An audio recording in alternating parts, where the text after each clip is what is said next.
everyone, and thank you for joining on a Tuesday afternoon for our webinar. The traditional network parameter is gone. In today's remote first world, our teams are logging in from coffee shops, home offices, and airport lounges using a mix of corporate and personal devices. To thrive and protect businesses in this new landscape, we have to shift from a mindset of trust but verify to never trust, always verify. That is why we are having today our webinar Zero Trust for MSPs, moving beyond the parameter to secure a remote first workplace. To take us through this session, we have with us Gagan Arora, a regional sales head for North and East region, and an expert in MSP strategy, cloud security, and helps provide clients to scale their security offerings effortlessly. Joining him today, we have Gagan Singh, who brings years of deep technical expertise in architecture and modern security framework. With this, let us start with this session. We will be taking all the questions at the end of the session, so feel free to put up your questions in the chat box. Over to you, Gagan Arora. Thank you. Thank you, Monica. So good afternoon, everyone. First of all, thank you for taking time out of your busy schedules to join us today. So I sincerely appreciate your presence here, and I hope by the end of this webinar, you'll walk away with some practical insights that you can immediately apply within your organization or while serving your customers. So my name is Gagan Arora, and I lead the North and East India business for Cloud.in. So over the years, I've had an opportunity to work closely with enterprise, startup, educational institutions, media companies, and MSPs on their cloud transformation journeys. So one thing I've consistently observed is that while cloud adoption accelerated tremendously, security models have struggled to keep pace with how businesses actually operate today. So today's discussion is not just about zero trust as a security concept. Zero trust has become one of those terms that almost everyone has heard, but relatively very few organizations have implemented effectively. So our objective today is to simplify the journey.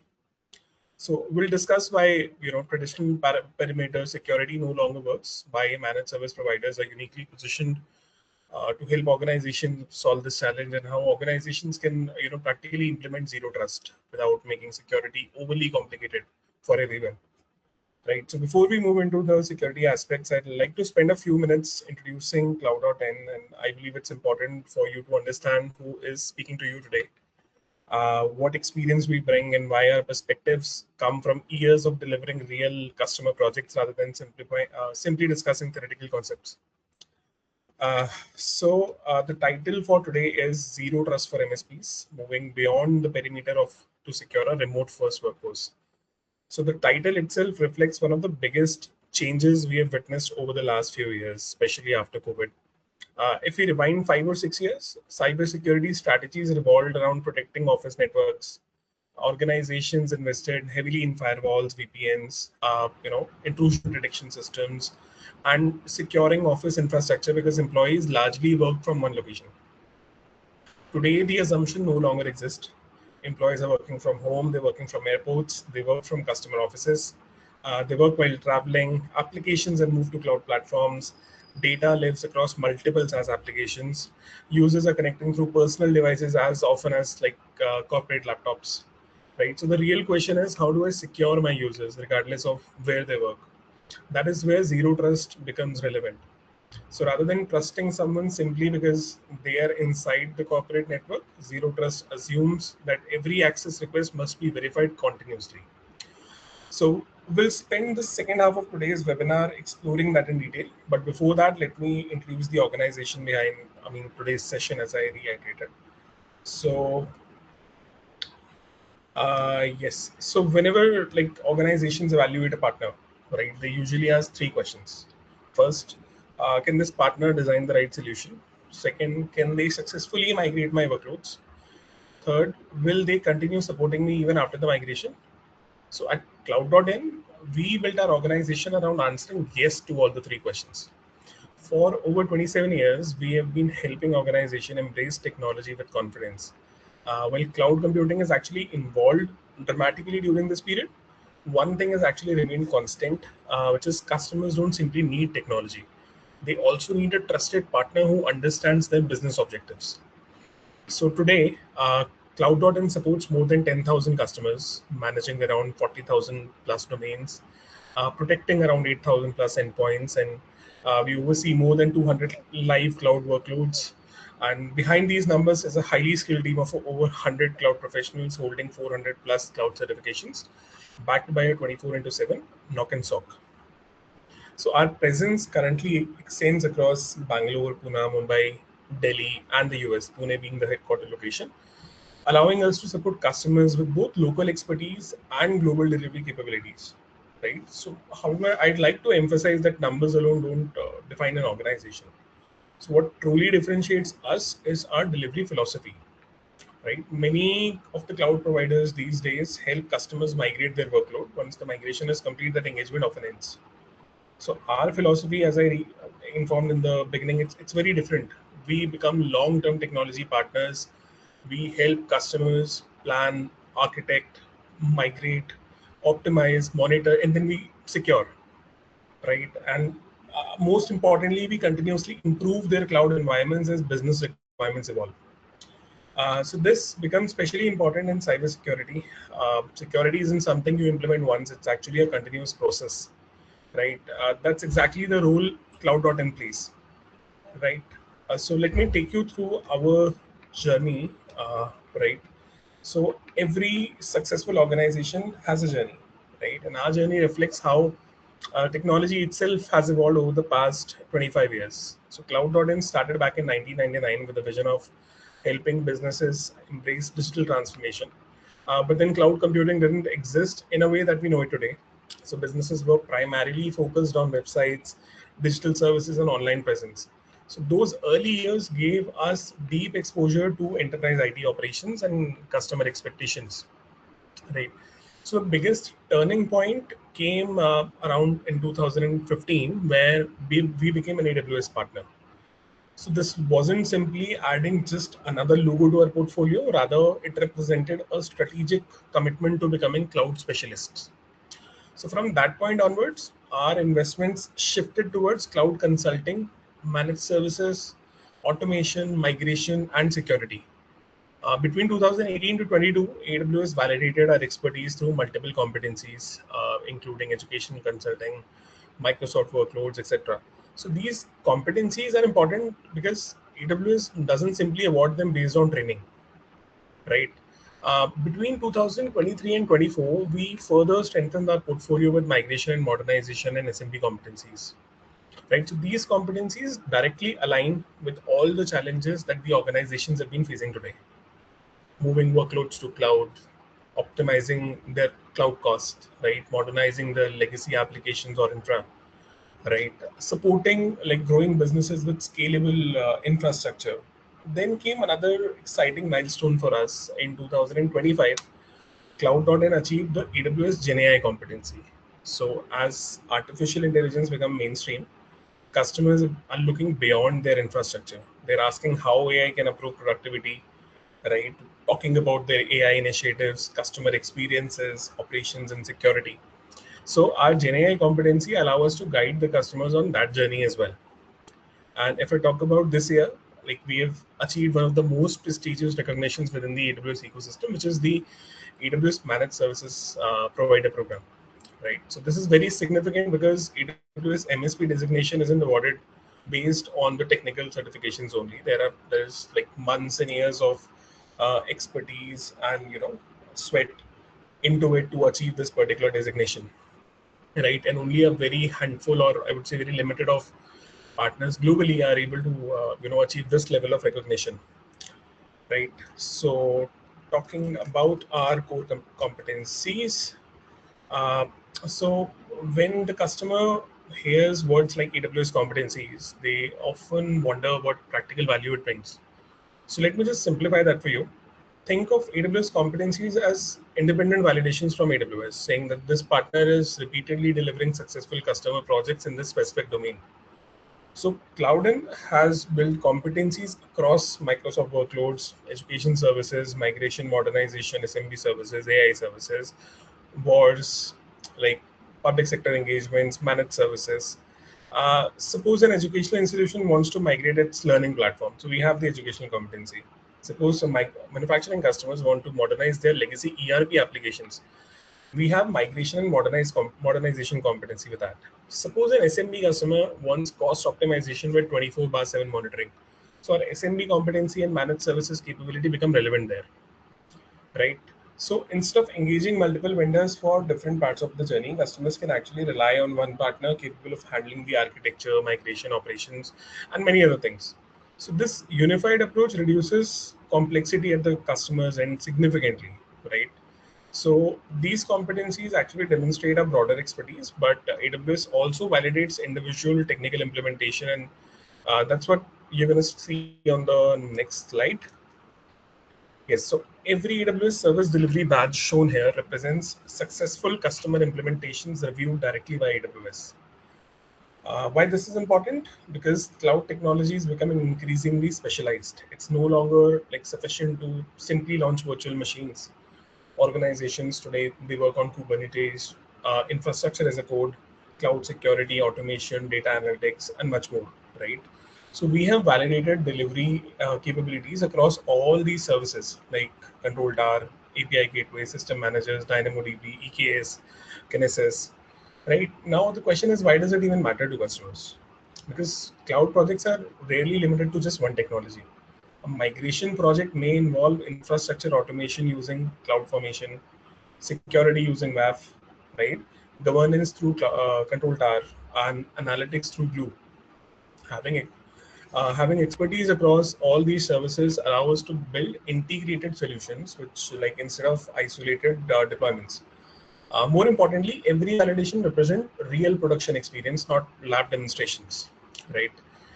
So technical capabilities alone don't create successful cloud transformations. Rather, they need to be complemented by a very strong technology ecosystem. So we'll now have a look at the technology partnerships that helps us deliver end-to-end solutions to our customer. So talking about our tech partnerships, no organization can actually deliver world-class services in isolation. I hope you would all agree with that. The cloud ecosystem has become incremental, like incredibly diverse, and each technology partner brings specialized capabilities that strengthens the overall solution. So at Cloud.in, we have deliberately built partnerships across four critical pillars: data streaming, observability, security, and platform technologies. Right. So uh, think of a modern enterprise environment. Data is continuously moving between the application databases, right? So our data streaming partners enable organizations to move and process this information securely in real time. This is especially valuable for businesses running hybrid environments where some workloads remain on-premise while other run in the cloud. The second pillar is observability, wherein many organizations they monitor infrastructure application databases through different tools, right? Creating fragmented visibility, I would rather say. Our observability partnerships help customers gain a unified view of their IT environment, so they can proactively detect issues before the issues actually impact the business operations. The third pillar being security, which is particularly relevant to today's discussion. Like cybersecurity today is no longer about protecting a single firewall, right? Organization require identity protection, endpoint security, workload protection, SIEM, and much more, right? So our security partnerships enable us to integrate all these capabilities into comprehensive managed security services. Finally, the platform partnerships they help our customers to simplify cloud management across multiple environments. Whether a customer operates entirely on AWS or uses a combination of cloud providers, these platforms provide centralized visibility and governance and even operational consistency. So the key message here is that the customers are not buying isolated technologies; rather, they're investing in an ecosystem that works together to deliver secure, scalable, and resilient digital infrastructure. Technology, however, must ultimately solve real business problems. Let me now show you the type of industries where these capabilities create measurable business values. Right. So one of the questions we often ask is, what kind of organization does Cloud.net typically work with? Right. The answer is quite broad. because every industry today is undergoing digital transformation. We support customers across e-commerce, financial services, manufacturing, healthcare, education, media and entertainment, automotive, FMCG, public sector and non-government organizations as well, right? While these industries appear different, they all face remarkably similar challenges. Every organization wants to secure remote access. Every organization wants reliable infrastructure. They all want cost optimization. They all want compliance. They want better resilience against cyber threats. The only difference lies in how these requirements are implemented, right? For example, healthcare organizations prioritize patient data protection and regulatory compliance. Financial institutions focus heavily on identity security and fraud prevention, right? Educational institutions require scalable digital learning platforms capable of supporting thousands of users during examinations or admissions, right? Our experience across multiple industries gave us the advantage of bringing the best practices from one sector into another. So lessons learned while securing financial systems often prove valuable in healthcare. Automation techniques which are developed for e-commerce frequently improve operational efficiency in manufacturing. So this cross-industry experience that we have enables us to deliver solutions that are both technically robust and aligned with specific business requirements rather. Right. So supporting multiple industries also means delivering a wide variety of cloud use cases. So let's explore some of the real world scenarios our teams work on, every day. So this slide probably provides the most practical view of what Cloud.in actually delivers for their customers. When organizations think about cloud transformation, migration is usually the first thing that comes to the mind. While migration remains an important service, it only is just one part of the larger journey. We help customers migrate workloads from on-premise infra to AWS using carefully planned phases that minimize the downtime and business disruptions. We design their DR and business continuity solutions that ensure organizations can continue operating even during major outages or cyber incidents. Cost optimization has become another major priority these days, right? Our teams also design serverless architecture, containerized deployments using Kubernetes, secure content delivery networks, infrastructure management, etc. Right. So increasingly, the customers are also approaching us for AI and Gen AI solutions rather than implementing AI for the sake of innovation. We focus on solving the real business problems, such as intelligent document processing, predictive analytics, conversational AI, operational automation, right, etc.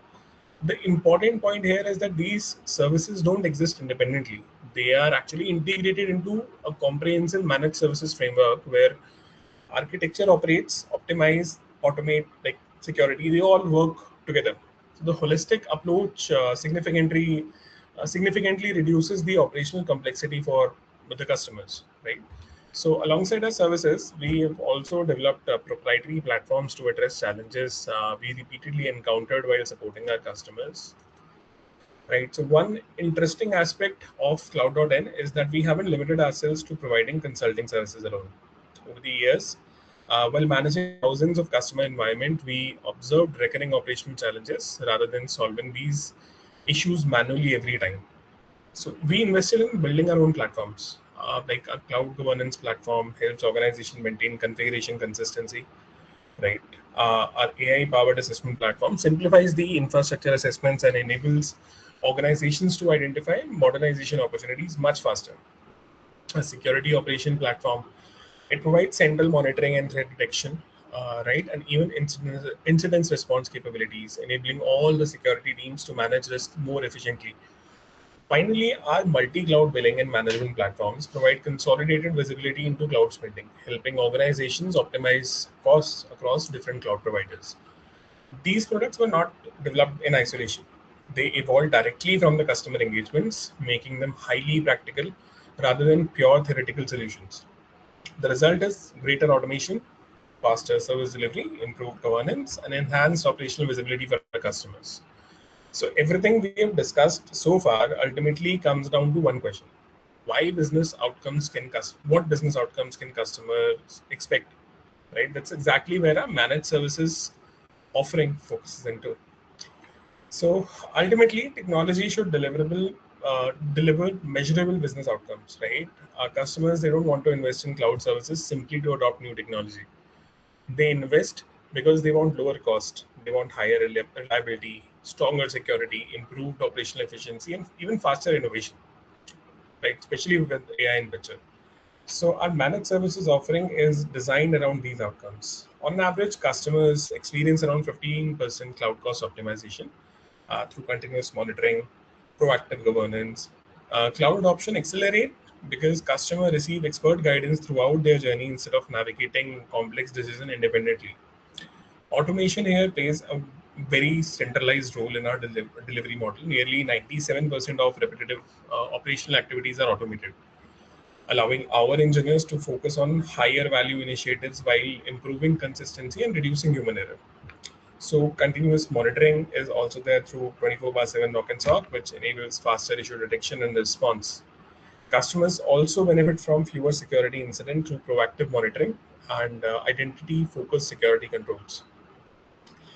Perhaps more importantly, our managed services model provides peace of mind. Organizations can focus on innovation and business growth while we take the responsibility for managing and securing and continuously improving their cloud environments.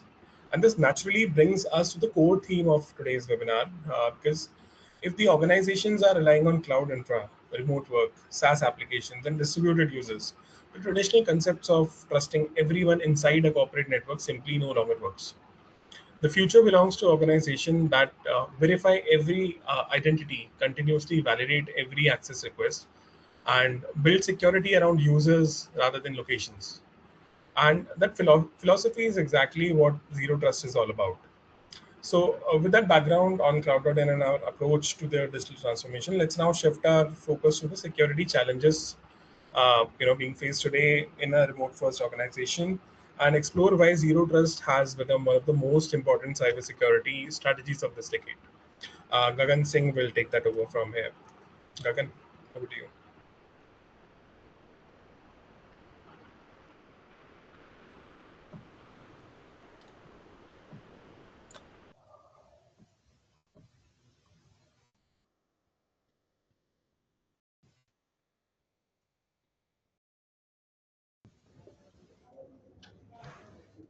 Gagan, you may begin.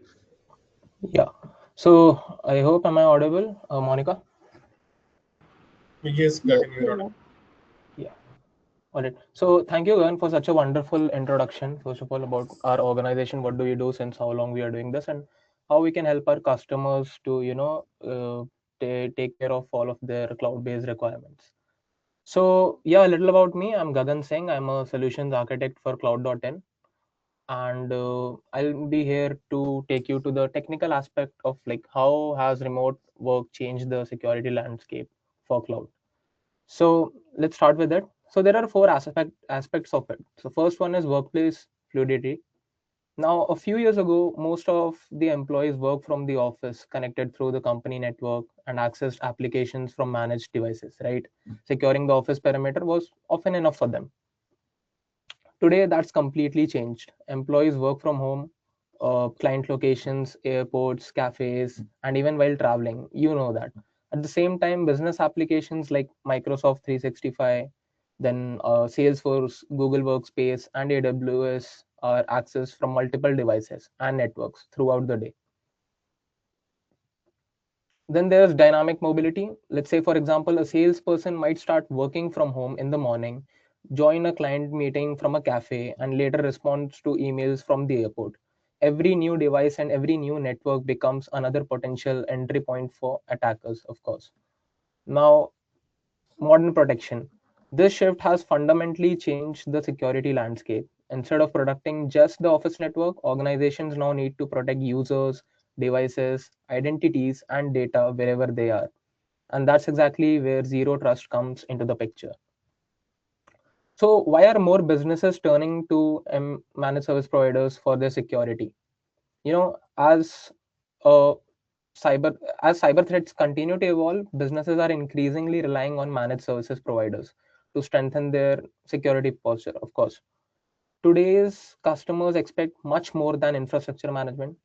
They want continuous monitoring, They want proactive threat detection, they want identity protection, and secure remote access. Now, let's take the example of a growing organization with around 300 to 500 employees. Building in-house security team with, let's say, 24 by 7 monitoring can be both expensive and resource intensive, right? So instead of partnering with an MSP, allows them to leverage experienced security professionals, proven tools, and best practices without making a significant investment. This also creates new opportunities for MSPs. Like beyond managing the infrastructure, they can deliver high value services like identity and access management, multi-factor authentication, access governance, and zero trust implementation. So security is no longer just an IT requirement; it's like become a business priority. So why traditional security models no longer work? Well, the traditional security was based on one simple assumption. If you are inside the corporate network, you're trusted. Now, that approach worked when applications were used inside the office, right? But today, most applications are cloud based. Employees connect directly over the internet without even using the corporate network. Let's say, for example, an employee can log into Microsoft 365 from their personal laptop at home. If someone steals their username and password, the attacker could also access those applications unless additional security controls are in place. VPNs and firewalls are still important, of course. They are no longer enough on their own. Modern attacks focus on compromised identities rather than network intrusion. That's why organizations are shifting towards zero trust, a model where no user, device, or application is trusted automatically. Every access must be requested and verified continuously. So coming to the next slide, the critical components of zero trust for remote workforces. So as you can see on the screen, there's a table that typically give you the basis of component and the key capability of it and a real life example and the impact that it gets. Now, the first is identity and authentication. Users verify their identity using multi-factor authentication, single sign-on, and contextual authentication. Even if a password is compromised, an attacker cannot easily gain access. The second component is access control. Users receive only the permissions they actually need. For example, an HR employee should access HR systems but not financial databases. Third is AI driven monitoring. Modern security platforms continuously analyze user behavior. If someone suddenly logs in from an unusual location or attempts abnormal activity, the system immediately generates alerts and blocks the access. Finally, device security, like it ensures that the laptops, mobiles, and desktops remain compliant. Lost devices can be remotely logged or wiped, reducing the risk of data leakage. Together, these components create a security model that continuously verifies trust rather than assuming it. Next is that how Cloud.10 implements zero trust for remote work security. So at Cloud.10, we follow a structured three-phase approach for implementing zero trust. Phase one would be assess and strength identity. Phase two is secure access and improve visibility. Phase three is automate and continuously verify.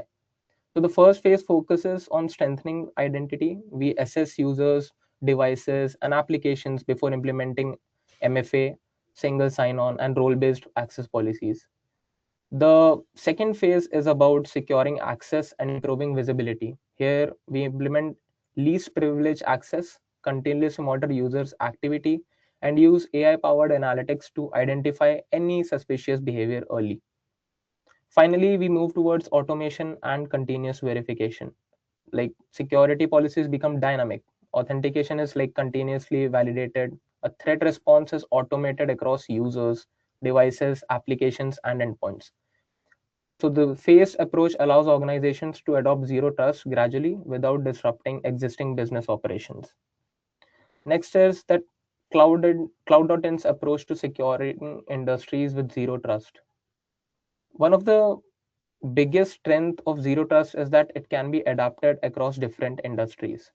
So here you can see on the screen that there are different industries there. In EdTech, MFA and single sign-on help can secure access for students and faculty while preventing unauthorized logins.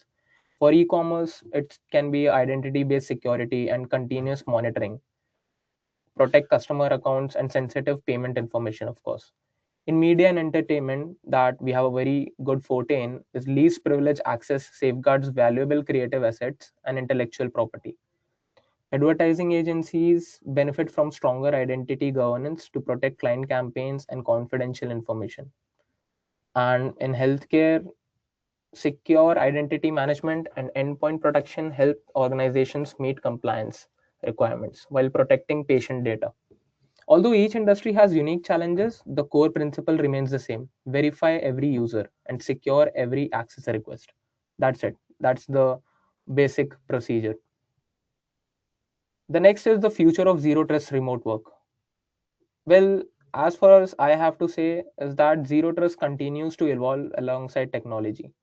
One of the biggest trends is passwordless authentication, where users log in using biometrics or passkeys instead of traditional passwords.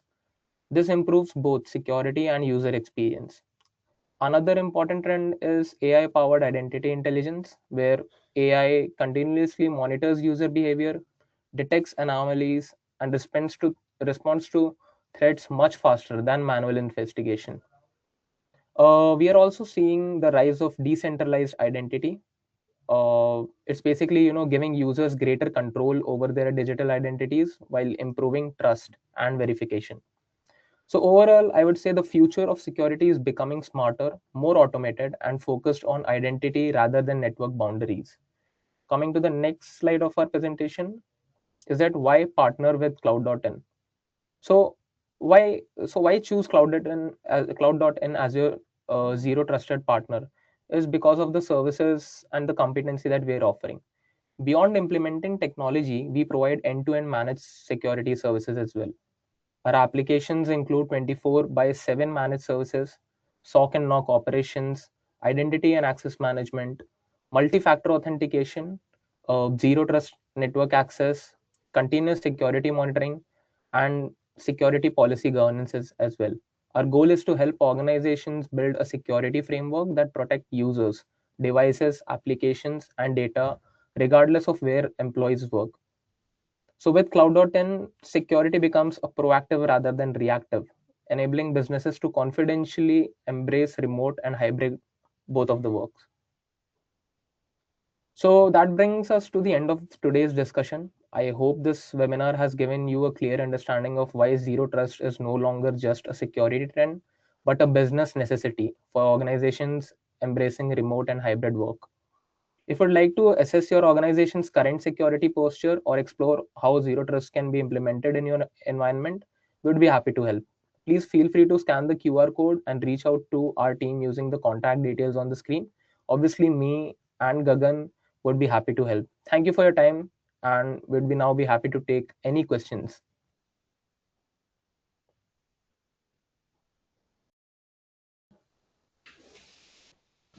Thank you, Gagan. Let us just wait for a couple of minutes for the questions to come. In the meantime, all rest of the attendees can scan the QR code on the screen and share your feedback with us.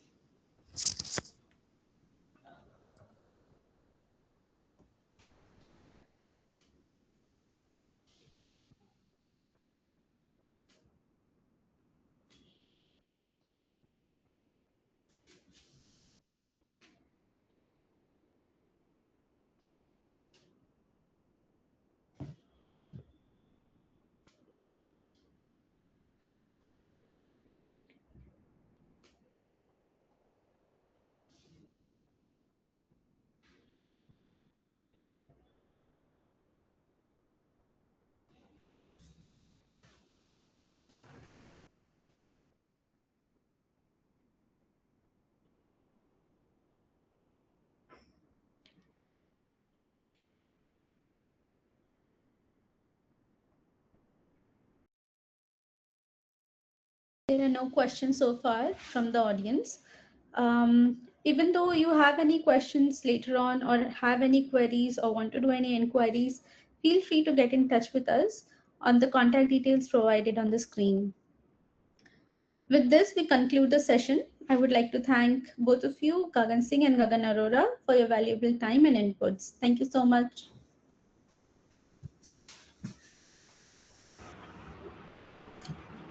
Thank you, Monica. Thank you, everyone,